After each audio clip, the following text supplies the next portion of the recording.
This is ABC 7 Los Angeles. 60% of American adults have gum disease. The American Dental Association says most people would rather risk losing a tooth than get gum surgery.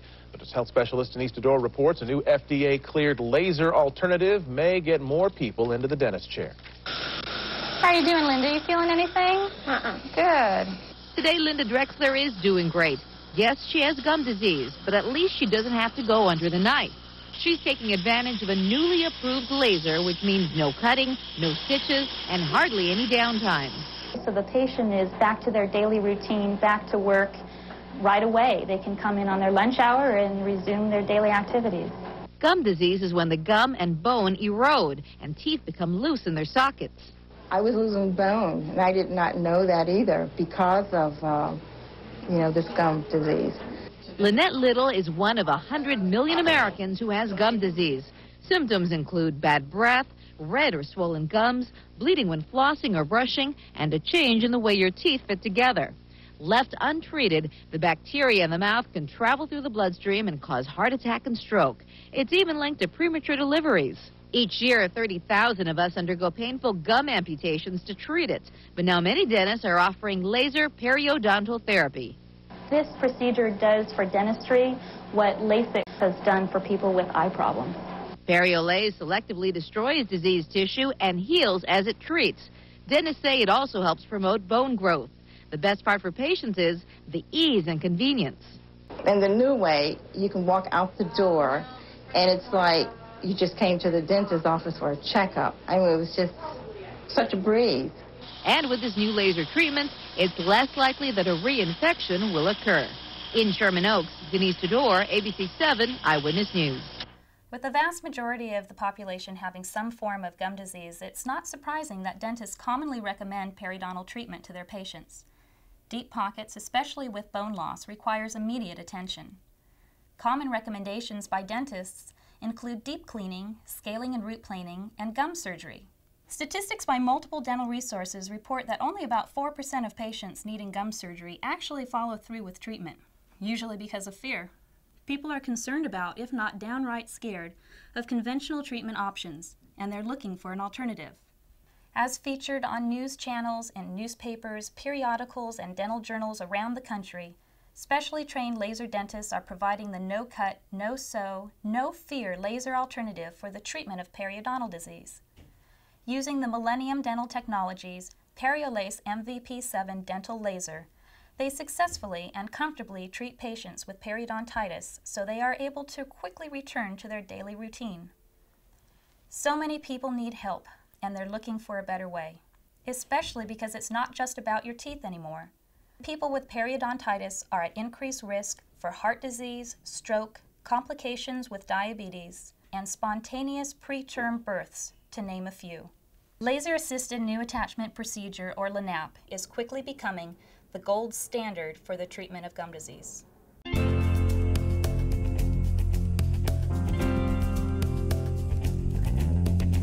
Hi, I'm Dr. Dawn Bluer, and I'm here to do your periodontal consultation. That's great. I heard that you have gum disease and you were told that you need gum surgery and you're looking for an alternative. That's right.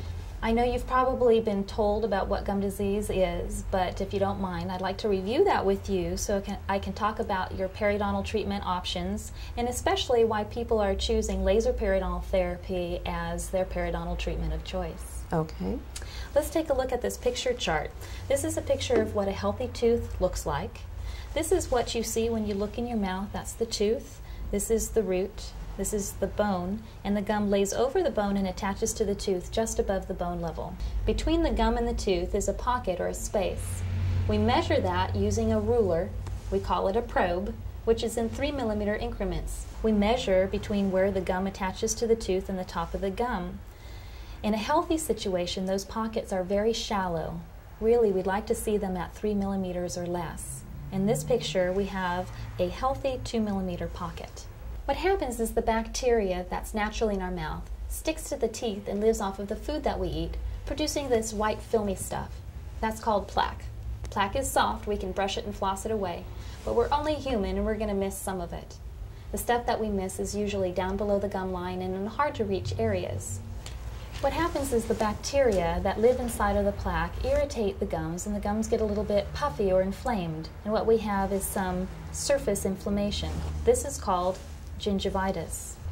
Most people have some inflammation or gingivitis going on somewhere, if not everywhere, in their mouth by the time 6 months rolls around since their last cleaning. That's why we recommend that people with gingivitis get their teeth cleaned twice a year. What happens if plaque sits there for long enough? Eventually it turns hard into barnacles of calculus or tartar, same thing. Now the bacteria that live inside those barnacles will eventually destroy the attachment between the gum and the tooth, opening up a deeper than normal space or pocket. In this picture we see a 5mm pocket, allowing the bacteria to then start attacking the bone too. When we have attachment loss and bone loss, this is called periodontitis. This is no longer a surface problem, it's a problem going on down below the gum line, deep below the surface. And so a regular surface cleaning really doesn't do the trick. It's just the tip of the iceberg. Now the problem with deep pockets is they're harder to keep clean than the shallow pockets are. In this picture we have a 6mm pocket and more bone loss. Now the issue here is if we have a 6mm pocket and the gum started up here, and we have 2 millimeters of damage at the surface, we really have about 8 millimeters of attachment loss. The reason why the gums recede is that this very inflamed tissue is easily damaged when you chew and brush your teeth. In this picture, we have an 8mm pocket, a lot of bone loss, and a whole lot of recession here. Recession is very common for patients who have gum disease, but it doesn't always occur. The big concern with periodontitis is as the pocket gets deeper and you lose more bone around the tooth can actually become loose and you can lose a tooth or teeth as a result of the disease. Let's take a look at this picture while we're talking about some of your treatment options for periodontal disease. Basically, we have 3. Conventional periodontal treatment includes scaling and root planing, otherwise known as deep cleaning, osseous surgery, otherwise known as gum surgery, and laser periodontal therapy, otherwise known as LANAP, or laser-assisted new attachment procedure, the first and only university-researched and FDA-approved laser periodontal treatment, requiring a specific laser and patented protocol to achieve it. Okay. Let's start with scaling and root planing. Basically, with scaling and root planing, it is a deep, aggressive cleaning. You're numb during the procedure so that we can get down to the bottom of the pocket and do a real thorough job cleaning the tooth. Now, the problem is that we have very limited access to get down to the bottom of the pocket, and we can't see down there, so we're basically working by braille. So we're likely going to miss some of the calculus, especially in the deeper pockets. Even in conjunction with the use of medication, we don't expect to see a strong fibrous reconnection or any bone improvement. If after scaling and root planing a deep pocket persists, the next conventional treatment option is to do gum surgery. Basically, if we still have a 6mm pocket and we cut the gum here and take this piece away, we've left about a 2mm pocket behind. The goal of gum surgery is to create shallow pockets with the hope that we can slow the progression of the disease process.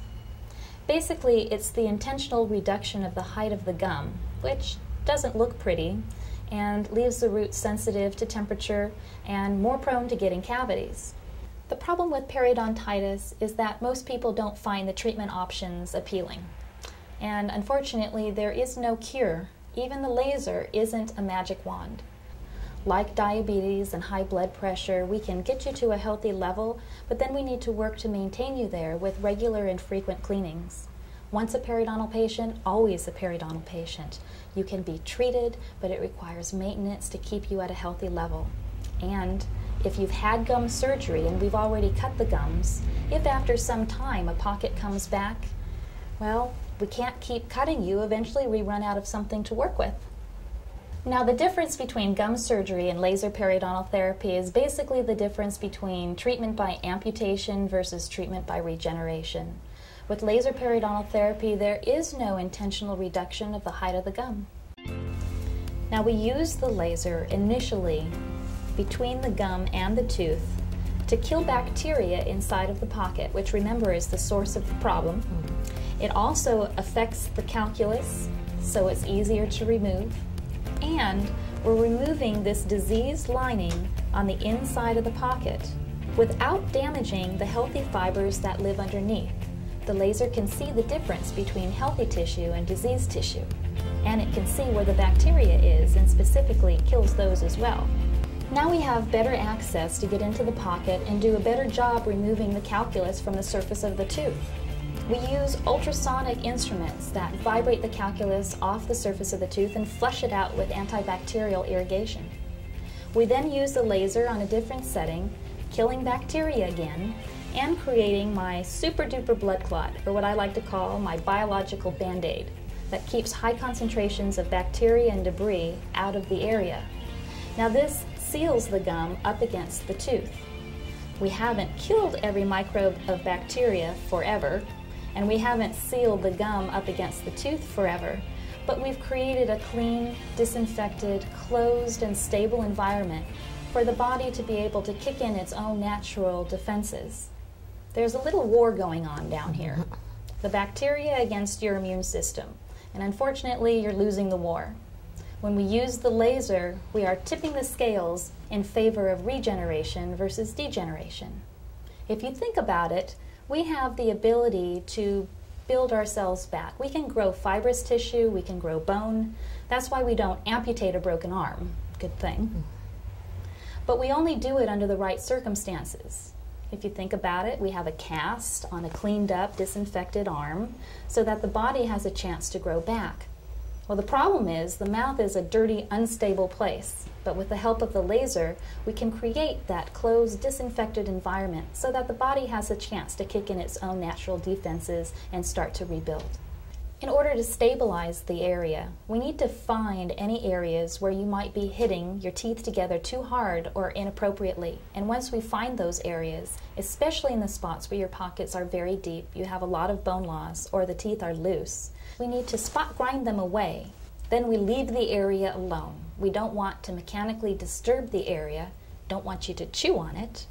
You're on a soft food diet for about a week, and we want you to follow special cleaning instructions. Now, you're not on a soft diet because you won't feel like chewing over there. We just don't want you to disturb the area. Now, we don't go back in here and reprobe the area for about 9 to 12 months after the treatment is done. That doesn't mean we're not seeing you during that period of time. After everything is done, we'd like to see you back a month after for surface cleaning and to reevaluate the healing. And then it is the recommendation, standard recommendation for periodontal patients, that you have your teeth cleaned every 3 months to keep yourself healthy and maintained. It's the best insurance policy that you could give yourself, because we don't want to have plaque and calculus and the bacteria that live inside it start to destroy these new attachments that are starting to form in the pocket. They are more easily destroyed than what you had when your teeth and your gums were healthy. Now, we can't grow everything back that you had before, but we are consistently finding new fibrous attachment and improvement in bone quality, if not quantity.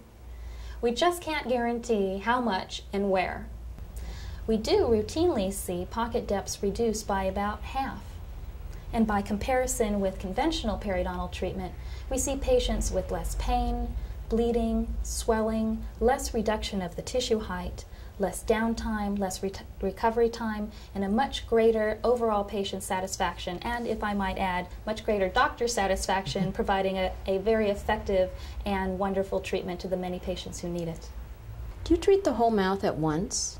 We can treat the whole mouth at once, or we can treat you in halves, where we treat the right side, and then quickly thereafter treat the left side, and a week after that make sure everything is healing well. A month after everything is done, we want to see you for a surface cleaning and to make sure that everything is healing properly. And then you're here for your regular 3-month cleanings indefinitely to make sure things are under control. Is this going to hurt?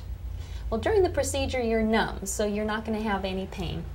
After the procedure is done, you'll feel like, yeah, I had work done today, but you're not in agonizing pain. Usually an over-the-counter pain medication will keep you comfortable. Certainly, by comparison to conventional gum surgery, patients are surprised and very pleased. Are some people more prone to get gum disease?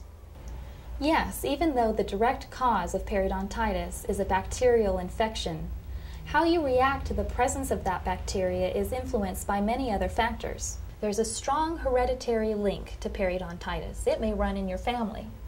Things like overall health, nutrition, stress levels, smoking, history of dental care or lack thereof, all play a part in how you respond to periodontal disease. Does this cost more than regular gum surgery? Typically, no. The costs are about comparable to conventional gum surgery, sometimes even less, considering that oftentimes scaling and root planing needs to be done prior to gum surgery and needs to be paid for, whereas with laser periodontal therapy, we don't require scaling and root planing to be done first. Does my insurance cover any of this? Typically, we can get some insurance benefits towards this procedure. We'll just have to look at the details of your plan and we'll let you know. My gums don't bleed, my breath doesn't smell, and I can smile without embarrassment. My teeth have never felt better. Your laser surgery put me on the fast track to a better life of healthy teeth.